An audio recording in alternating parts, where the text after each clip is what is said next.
Cars 3 has dethroned Wonder Woman for the #1 spot at the box office this weekend, but does the Pixar sequel have enough fuel to stay there? I'm DJ Wildridge, and this is Screen Junkies News.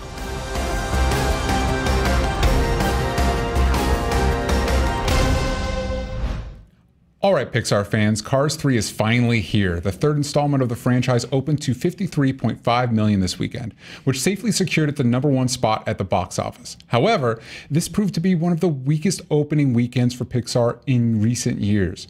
Just last year, Finding Dory took over $135 million at its first weekend. Does this spell trouble for the Pixar brand? Or are they just banking on cashing in all that sweet Lightning McQueen merchandise?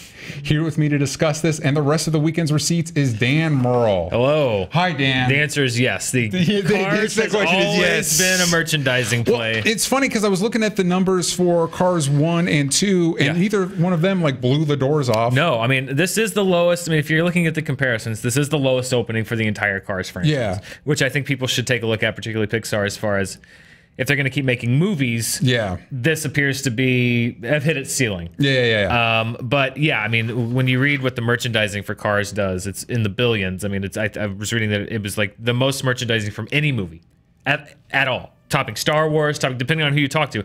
The Cars merchandising is insane. Do you know why that is? I think it's because they're cute, but they're also cars. It's like the best part of a toy and the best part of a stuffed animal. Oh, that's I don't know. People love them. You can make racetracks, you can make plushes, you can make anything you want. Okay, that makes sense to me because I just know every time I sit down for a Cars movie, I'm like, how does this world work? Like everything about it confuses me. The rest of the weekend went as follows. Cars 3 was $53.5 million, like we talked about. Wonder Woman was $40.7 million. It's still now at #2. All Eyes on Me did surprisingly well at $27 million. The Mummy is now 4th at $13.9. And then 47 Meters Down is at $11.5 million. Do you have any takeaways from this? Well, a few. The Wonder Woman, of course, holding again, it dropped about 30%. The hold on this movie, when it came out, the story was about its opening. It far surpassed a lot of expectations. But now the story on Wonder Woman is how well it held. I was looking at some of the numbers. As far as third weekends go, this was the 11th best third weekend for any movie ever. Not comic book movie, 11th best ever. It's just a little under $500,000 less than Finding Dory, which we just talked about, which is at the #10 spot. So this movie is holding amazingly well. If you look at third weekends, which usually a lot of comic book movies, the DCEU recently, the problem that they've had is they can open big, and then it just falls off the edge of a cliff. When you look at what Wonder Woman's doing, there are 3 superhero movies that have had a better financial third weekend than Wonder Woman.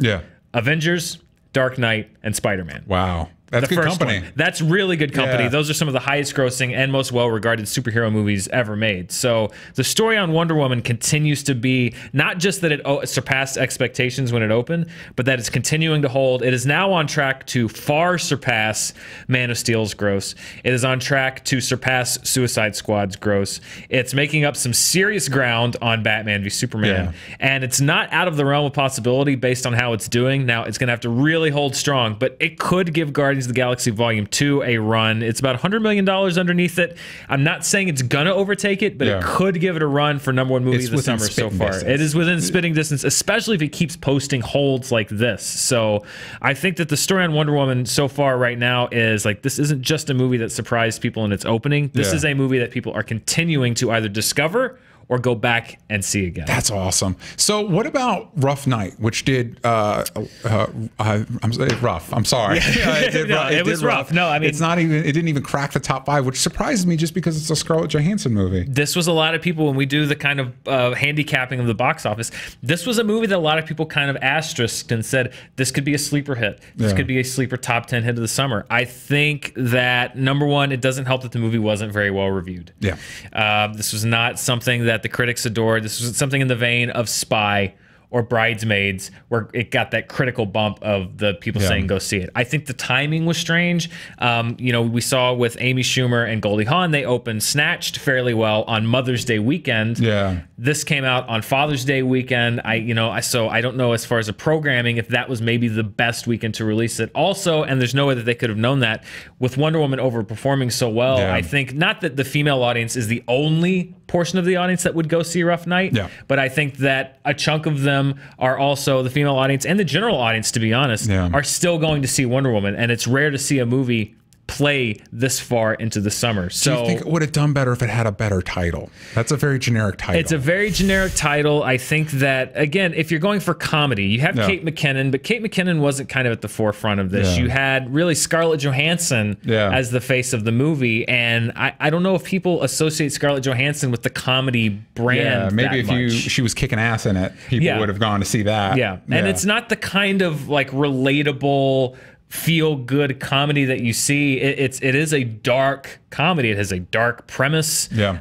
So I think it's a tough sell. I think that it was questionable timing, and I think a lot of it was just like the way that the marketplace is going. Again, when you have a movie like Wonder Woman and a movie like All Eyes on Me, which we'll talk about in a second, that are opening big or holding strong, there's only so many dollars to go around. That is very true. And some movies like Rough Night just get left out. Ralph told me the average American only sees one movie a year. Really? The average American only sees one movie a year? Said. That's crazy. That was my sentiment as well. I want to look into that. Okay, so speaking of All Eyes on Me and 47 Meters Down, both those cracked the top 5, and they were opened in significantly less theaters than pretty much every other movie on this list. Yeah, All Eyes on Me, really, I mean, people were expecting that to open maybe around 20, the upper teens. All Eyes on Me, if you look at the day-to-day, it opened Friday. Thursday night, it was beating Cars 3. Thursday night, it was the top Thursday night preview film of all the movies that opened this week.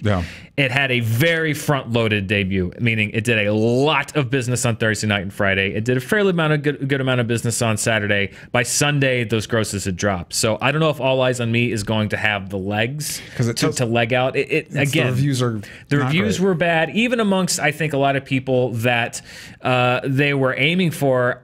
I don't think it got a lot of reviews among fans of Tupac Shakur, of fans of hip hop. I know that J.D. Pinkett Smith came out and was talking about how inaccurate it was. 50 Cent, I know, came out and said that, he didn't think that it was a very accurate portrayal. So I think in the target audience of people that know Tupac Shakur, people that want to see a movie of his life, this wasn't like Straight Outta Compton, which was, rapturously reviewed. And I think the fans of everybody in that movie really connected to that movie and recommended it and went back to see it. I think that a lot of people thought that All Eyes on Me was a bit surface. A lot, the word Lifetime movie was thrown around a little bit. Ouch. This was a movie that I think kind of capitalized on the success of Straight Outta Compton, releasing on Tupac's birthday. Very front-loaded. So I would expect a big drop for All Eyes on Me next week. I don't think it's going to have the legs like Straight Outta Compton, which was a top 10 movie that summer. It was a phenomenal success. I still want my crossover hip-hop biopic universe, because the actor who played Biggie in that also played him in Notorious. And so it's like, I'm saying go all in. Yeah. Well, and I think the lesson here is that, if you're aiming for, I think one of the things people loved about Straight Outta Compton was people that didn't necessarily know that story. It was an education.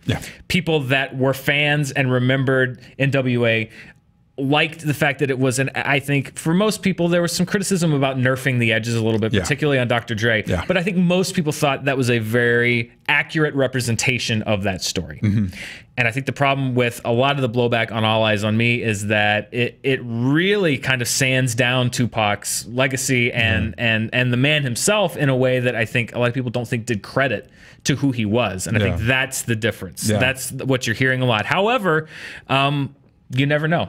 You never know. People could still go out just out of curiosity. And, it is, there is a lot of Tupac music in this. I think, if, depending on the fan base, you could see this leg it out. But just based on this weekend, it dropped a lot from Friday to Sunday. So it'll be interesting to see how it does going forward. Now, circling back to Cars, this is their lowest opening in quite a bit. Finding Dory opened at 135 million. Toy Story 3 was 110. Inside Out was 90.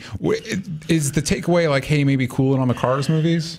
I think that might be the takeaway. Again, Pixar, this is a merchandising play. And then if you hear John Lasseter, John Lasseter apparently huge fan of the Cars series and always an advocate for it. I think this is always regarded as the kids franchise. I think that's why this opened so low, was a lot of kids went with their parents. But there weren't a lot of people our age and older. It didn't have that appeal of even Finding Dory, which there are a lot of people our age that love Finding Nemo. Inside Out, obviously, almost you could maybe argue is targeted toward older audience. I think a lot of people stayed away that didn't have kids because they just didn't have a lot of appeal to a general audience beyond a kids movie. Is it maybe the answer to make a Cars animated series so you can still keep selling the merchandise, but throw that thing on Disney XD and you're good to go? Sure. I mean, I'd be surprised if they didn't do that. And I think that Cars, what Cars 3 did was, with the character of Cruise particularly, setting up new, I hate to say it, but new marketing branches and new audiences and everything. And I mean, that's what Cars to me says. I think that at the end of the day, this is going to be a success for them because they will have established a whole new world of merchandise to sell. There's that Demolition Derby with a school bus, and it was like, so they'll sell a bunch of that school bus, and I was like, but why is there a school bus? That was the part of the movie, to be honest, where I glazed over when they were just introducing 50 different new cars. Yeah, it's like I can't. But like, where are the kids that are going to be on the school bus? Anyway, so next weekend is Transformers: The Last Night. Yeah, has pretty much the whole weekend to itself. You've got some smaller movies coming out, but Transformers: The Last Night actually opens on Wednesday, so it has the whole 5 days to play out. So how do you think that changes the landscape? I think it'll be the #1 movie in the box office this weekend. I think you're going to see a lot of people are going to see the number on Monday morning and go like, wow, that's low. I think that's going to be because Wednesday and Thursday are going to take a lot of the opening day bite out of the movie. So it's actually interesting to see because Age of Extinction was the lowest grossing domestically. Internationally, it's a whole other story. Yeah. Age of Extinction was the lowest grossing domestic Transformers movie. So I think when you look at the weekend numbers, it might actually be a bit of a race to see, since Transformers is opening on Wednesday, to see who actually wins the weekend. I think, of course, over the 5 days, Transformers is going to make the most money. Yeah. But if I had to guess, I don't think this is going to be an opening that blows the doors off. Yeah. I think it's going to make a decent amount of money. But again, like with Pirates, which is struggling to get over $150 million here, has made over, I think, $600 million globally. Yeah. Last Night is a global play. What it does here is almost inconsequential. I think it'll do fine, but I don't think it's going to be a long-term play. I think it'll hang around for a few weeks, and then we'll move on to Spider-Man and Despicable Me and Planet of the Apes and everything else that's on the docket for this summer. Any final thoughts on the box office this weekend? I mean, The Mummy dropped 56%. That's not great news for it domestically. Not what Tom Cruise or anybody involved with that movie wanted. Still doing okay internationally. Still doing okay internationally. 47 Meters Down again. An impressive top 5 debut. Not a high budget movie, but I think again the big story continues to be the fact that you're seeing such a strong hold for Wonder Woman. Yeah. And the fact that that movie is holding so well in the summer season. We saw it with Guardians 2. Also, Guardians Volume 2 held very well. It just exited the top 5 this past week. And I think the lesson still is the key in this demographic, in this climate, to making a summer movie that will last in the summer. Make a good movie. Yeah, very true. I always appreciate your thoughts on this. They're always so insightful. Thank you for being a part of this with me. And for you at home, we would like to know in the comments down below. Let us know what you thought of the box office. Please remember to be nice to each other. And also, click these videos here. Tweet us at SJ News. And we will see you next time.